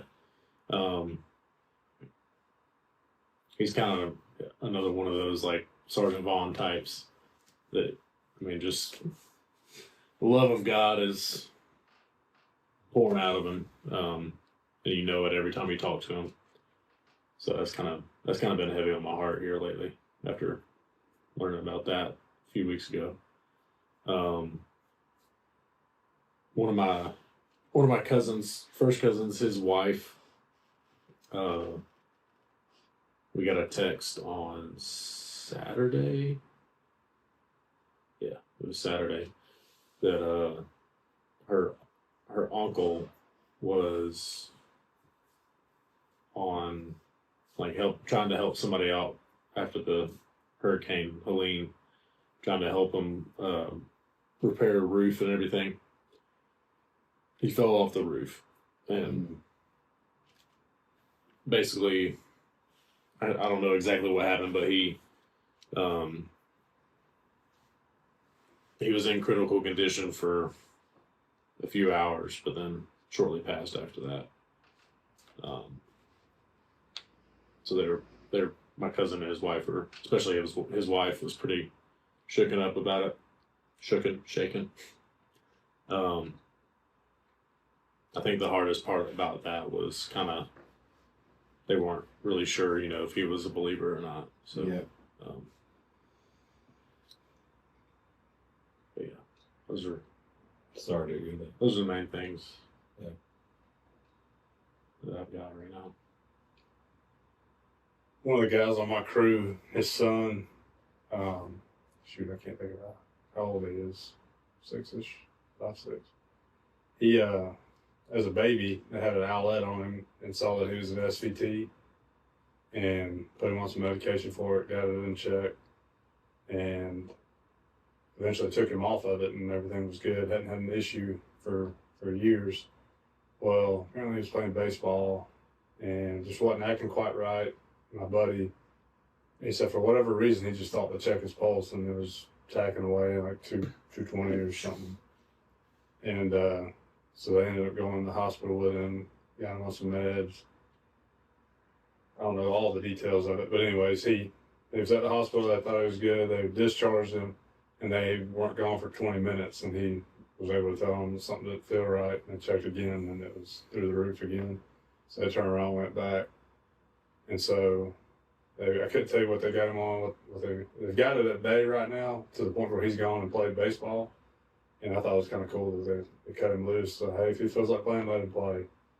And so I can only imagine as parents, they're still probably terrified of letting him do what he needs to do, letting him play and be a kid. But so far, I think everything's been good. That was over a week ago. And things will still be doing good, but I'll just keep him in prayers that I got everything sorted out. And then if there is another issue, that they catch it soon enough to where, because he was telling me, he's like, they had a board behind him getting ready to do CPR on him, kind of deal. And he knows that. He's sitting there, and then I guess somebody in there asked, hey, do you want to take the board out? And the doc said, no, I'll leave it. And he said, I was just like, tough as a parent, just sitting there knowing why it's there. And I can only imagine. So, yeah, I was good. Everything's good right now, but I keep him in the prayers. Everything stays good. Mm-hmm. I guess he's too young for an ablation now.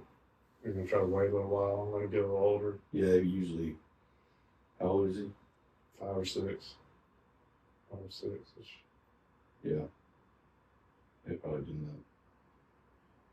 You got any?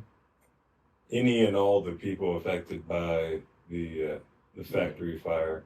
I'm not gonna shout out the name or anything, but the one over in Rockville County. So I think I prayed about that earlier today, but I really think that because we just don't know. We don't know, and I had a little anxiety about it earlier today because I just was, imagining myself being in that area. So They transported a few cops and some firefighters from there, didn't they? In 2020, I think they had like 18 or 20 people see, I didn't even know that. that went to the hospital. And they evacuated the hospital, the Piedmont Hospital. That's what I heard. Did they end up evacuating it? That's what I heard. The last I heard, That's what they said they were doing. 17,000 people, Jeez. but not in the hospital, obviously. But totally. So, speaking of something drastic like that, mass casualty kind of thing, obviously we need to say prayers for everybody who lost family members and whose houses flooded and all that in Helena. 'Cause we got very fortunate. Like, Yes. we can joke about like, oh, I slept through the night. I said that to somebody the other day, but then I was like, but man, like I don't know how it missed us like it did, but I mean it wasn't even a storm here, and then it went around us and destroyed. I mean, obviously it destroyed So the Gulf and Tennessee and the Florida, Carolinas. gosh, Oh, the Carolinas. Tennessee and Yeah. Carolinas got Savannah. I couldn't all understand how bad it was in the Carolinas. They got destroyed. Yeah. And I mean, we don't know how good we were that it didn't get us, but things we can't see, we seem to forget. And I don't think we should forget that. There's a lot of people who are hurting right now. I agree. We lost power for a couple of days and we're like, it sucks. But those people, they ain't never going back to their home. Mm-hmm. And I think it was 20 plus. I don't remember the final number, but I know it's 20 plus people who are dead. Yeah. And that doesn't count the people who are injured and hurt and all Yeah. that. And displaced So, so I many mean, people. there's that. I want to Russ's shoulder. We can still pray for that. Yeah. Obviously, my family. Mentioned the mass casualty. There's another one too. Appalachian High School. Everybody, first responders, everybody involved, teachers, students. Absolutely. So, I didn't even realize this, but the teacher that lived, who got shot twice, he is my first aunt's, husband. Really? So, my uncle and aunt got divorced, and she remarried and he remarried. Well, Aunt Lisa, got remarried to David, who was the teacher that got shot that lived. Wow. Yeah, so we've been praying for them, and I'll be honest with you, I've never met him, but you know, like just to hear my cousin talk about him and everything, and to see what people have said. I mean, he seems. I mean, I'm sure he's a great man, especially if he's a high school teacher. But yeah, I mean, but that's crazy. I had no clue. Right. You know, and the people who lost, such tragedy. I was hearing a story recently about somebody that had talked to some of the first responders that were first on scene. I guess it was EMS had gotten there, and one of the teachers that had been killed, they had them loaded up to head out, and they literally had to take them off and set them on the ground so that they could go find another patient. Put someone else on. That's the red black tag. Yeah. And they said that apparently those folks, I don't know if those guys or girls, but apparently those folks are taking that pretty hard, taking them off and setting them on the ground and leaving them. And I can only imagine, you know. I mean, when we've gone through that training, you think about that. You're like, It's easy when you're training. yeah, Well, I say easy, but it's, you know, you're not actually talking about a human life. yeah. You just think about that. Like in a mass casualty, they teach us we're supposed to leave the reds. You know, like Y'all know, you know, red, black, sure. Yeah. you're supposed to leave them, and because they're so close to death that there's a chance that they probably aren't going to make it. So you just, I mean, it's crazy. Like I always thought about that if I was in a situation like I don't know how I could do that. Right. So like what Scotty's talking about, if you're listening, you don't know, like a black is an obviously dead person that's just already dead. And a red is somebody that's so critically injured that they're not dead yet. But you're It's imminent. It's almost going to happen. Right. Somebody that we would normally try to take care of and transport, but in that situation our efforts are best spent on somebody that's more viable. Yeah. And that's, I can only imagine making that decision in real time on a real incident. So, I just don't. It'd be hard yeah, especially Because- with kids. because you got to look at the level of what red could be. I mean, red could be somebody bleeding out, which could easily be helped with a tourniquet. You know, like something, but you can't take your time on it. It's, man, when you talk about it, it's rough for me to go through those trainings. You know, a lot of what we do, the situation dictates a lot of what we do. And that's going to be dictated by the number of patients you have, whatever the case might be. Yeah. You just think about, they've made that decision on the fly, probably the right decision, but I'd be willing to bet that they question it. Oh, absolutely. Think living with that, wondering if like were they a red? You know, were they just a bad yellow? You know, like because there's no distinction. I mean, they don't say if they're this, do this. If they're this, do this. It's on you, dude. Like you have to figure that out. Anyway, I'll read real quick. A friend of Amanda we used to know for a long time, Jimmy Phillips, passed away this morning. I've been friends with his son and their family for a long time. They used to go to Victory Baptist Church in Loganville. Also, the old pastor of Victory, who was one of my mentors, probably the best pastor I've ever met. I used to always tell him if I'd passed before he did, I want him to do my funeral. And but he passed away a couple weeks ago. His funeral was the same day as Chief Eddie's funeral. I wasn't able to make Chief Eddie's funeral because of that, but I mean, I'm on shift. it's a firefighter funeral, you know. I'm glad they sent him out the way they did, and I pray for his family too. You know, I've seen him, I've never met him. He used to do some trainings at Newton, but I've never met him.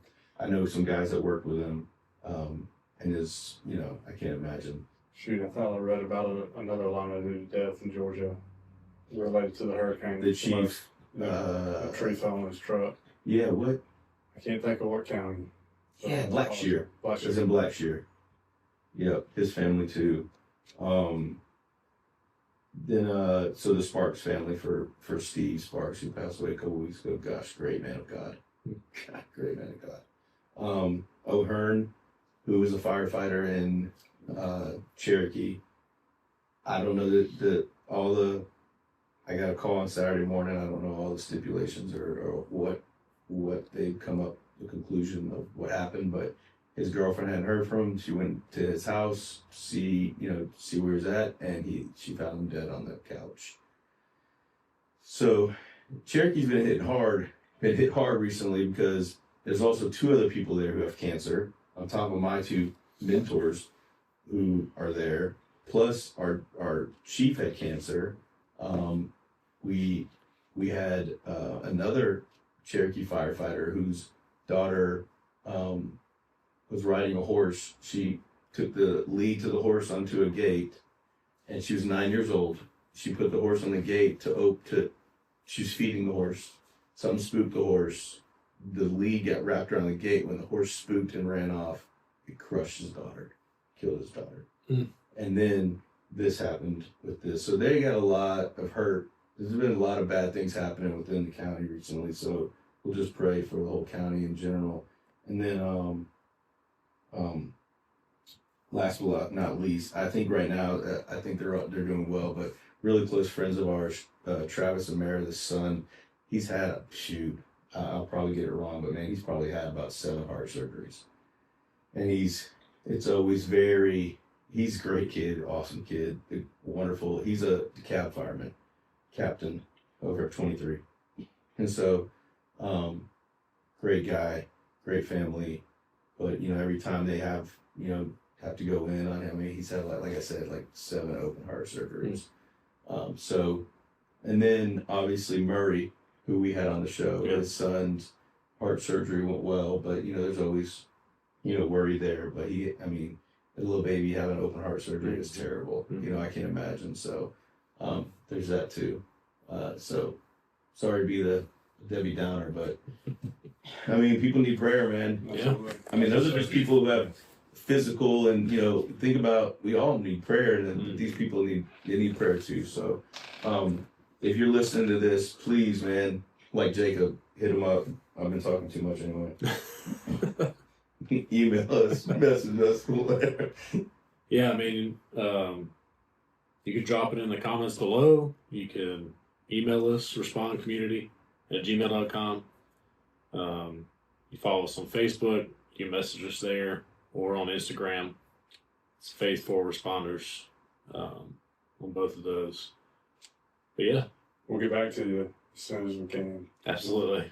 We're good. We will do our best. Forgive us if it's a brief pause. Yeah. We'll get back to you. We promise. Yeah.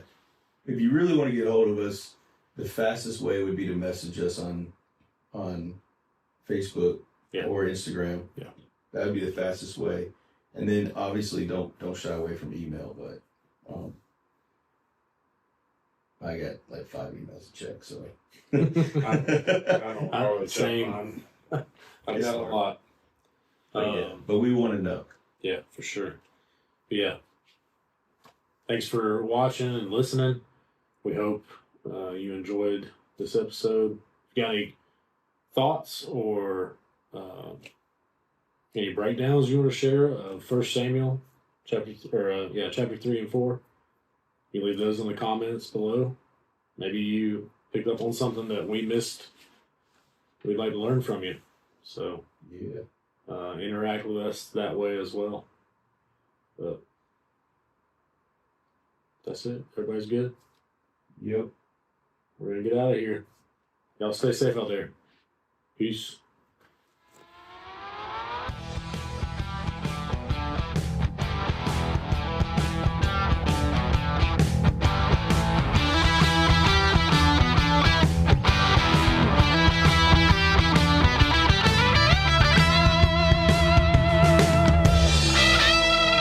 Extra bonus edition. It's like a Marvel movie. Yeah. You look at the end credits, and then the little spaceship shows up.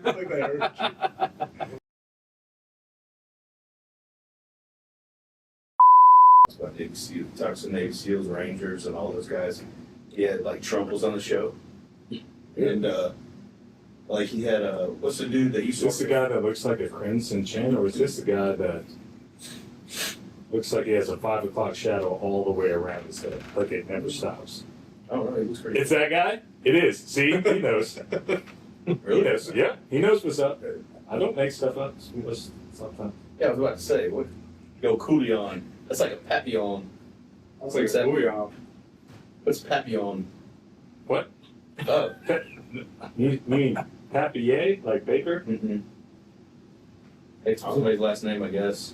that Papillon? I don't even know if that's big. I'm terrible. Which Or one is of it, the is it, a, trains is is it a happy drink? on? It's a drink. Papillon? I don't know. That was. I have to look it up later. L'officier, I think that's a pen. Oh my goodness, here we go. I don't know. I'm terrible. Rein us in. All you can do. Only you. Only you can prevent forest fires. In a world where so Arnold he was there in 2020 when it burned, and you know that thing's burned several times. Yeah. Apparently, 4 times since 1992, 3 times since the 2000s. So it's burned more, but not the building. They've had where they were able to get enough bags out before the building. Yeah. So this is the worst. So he would explain this to you, and when he comes on, I was gonna, you can explain it. But what he says is that, you know, it's pure chlorine. That's why it has a reaction. You know, a lot of the chlorine we mess with isn't. It's not. What's the word I'm looking for? Reactive water reaction? No. What's it? When you no, when you have something that's not, it's not been added to. It's. like a base? I'm trying. Like a base No, molecule? like sugar? when you get weed killer and you have to concentrate. So it's completely concentrated, and so when that gets water, it starts to have a reaction which heats up, and then if it's touching anything that's flammable, it'll catch on fire. And so it's in bags. So if it's outside the bags, it'll get those bags and then it starts spreading. So that's what happens is that in the state of Georgia, because that's a commercial structure, it has to be sprinkled, and they have to have a sprinkler system in there or some kind of I thought they could have a phone system. suppression system. They have foam systems, and then they also have oxygen efficiency Halon systems, stuff. halon. Yeah. But they don't have it because it's an old building. So they just It keep don't matter. You're next to millions of people. the same old plans because it's sprinkled in a commercial structure. It passes code. My grandfather did. Unbelievable. It passes code. It's okay. People die every day. So what? He says it's a matter of time. He goes, this isn't like, this won't be the last time it happens. He goes, it's going to be a matter of time before it happens again. It's happened 4 times. Or- Rockdale County could, not to be polite, could do something and actually pull the permits and not allow them to do business in Rockdale County. Because this is an ecological disaster. If they made them, they could make them get a halon system, because there's another factory like that that's, I think in, not Morgan. It's over on the other side of, not Jackson. Anyway, there's another smaller factory, and they actually have halon, like oxygen deficiency systems that drop down and just take, and then after it takes all the oxygen out, smothers fire, kills it, they go in and remove the product. We worked. Did you ever work any of those? The Facebook beta? No. I remember I walked that entire building. I mean, they separate into quadrants because of how Oh, yeah. huge it is. Each one. And check this out, how many people do you think work there? Oh, so I was told, because I asked that question over and over and over again. Finally asked the bigwig, the guy over the entire project, and he's like, I don't know, maybe 50 total in the entire site. It's not even that bit much. And he said on site was like 2 to 3 each building. And that's just Oh, you're talking about engineers. every building. They got about 15 per building. Yeah, so he was saying that there was just engineers that would walk around and just check and monitor. They monitor the modems, and if something goes wrong, they fix the modem. That's right. You know how many safety protocols that they have in case for a meltdown? I mean, they have 2 different water systems. 2 different water systems that would generate power. One's underground, and one is in giant vats outside, uses reverse osmosis to power it. Yeah, You know what's crazy? that's just 2. The whole second floor of that place is nothing but fans to cool the underground modems, and they run 24/7. I remember that. Yeah, I never. They didn't allow us upstairs. They didn't allow us upstairs. None of the police were allowed upstairs. Only certain people were. And the energy marshals would go in and they're like, "Yeah, if there's an arc flash happens, I'm dead. So you won't see me." And I was like, you been drinking? You all right? Like, what are you talking about? You gonna die? He's like, yeah, these suits are just, it make you feel better. They won't protect you. You'll die. Oh, it's like the bomb Bomb squads. suits. Yeah. My dad always tells people they wear those suits. They wear their suits just to keep their body intact. Gosh, look at this guy. Like judgmental trash. Yeah, I hate myself.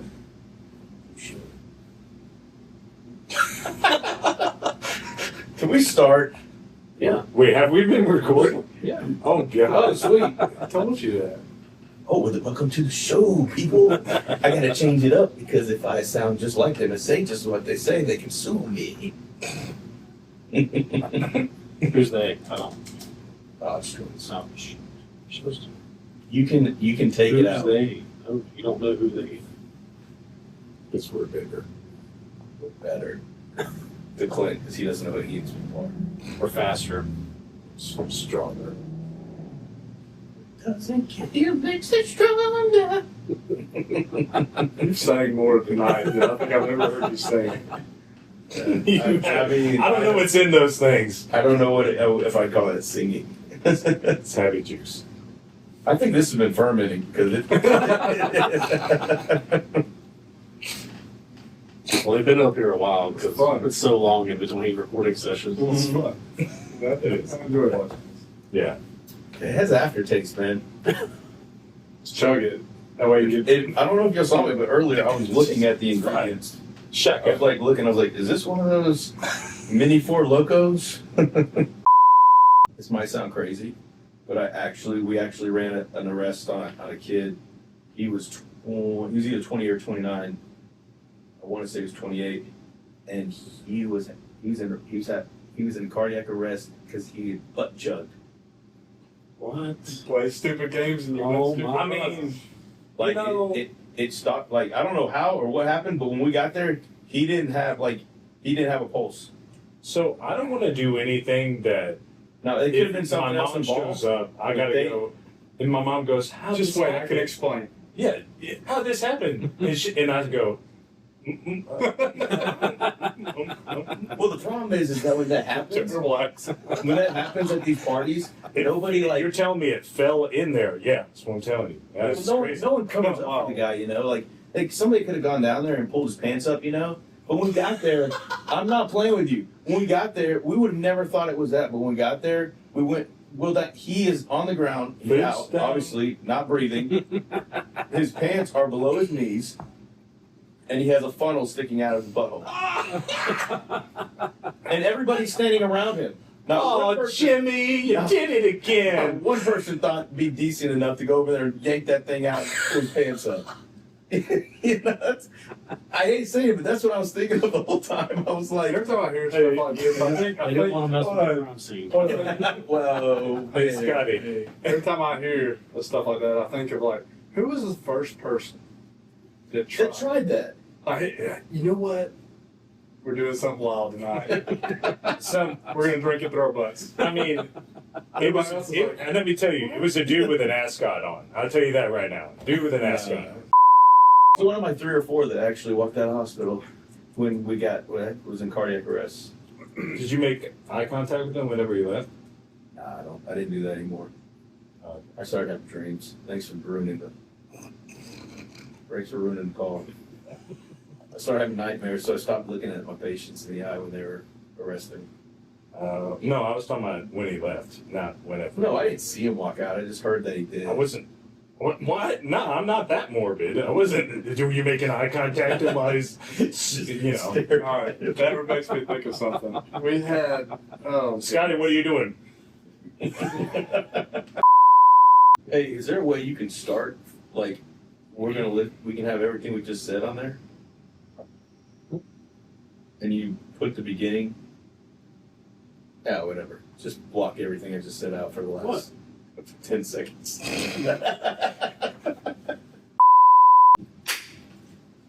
Yeah. I don't know. I think I'm gonna clap. Okay. Your club, no count.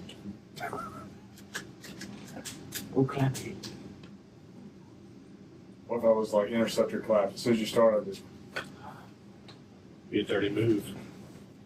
Dirty move. Do we need to turn that off? We should probably turn that off, right? We can delete the last 20 minutes of conversation. I forget that you could still hear me even though you didn't have your headset on. I really thought that we could just. Hey, glad you're back. We had a great idea.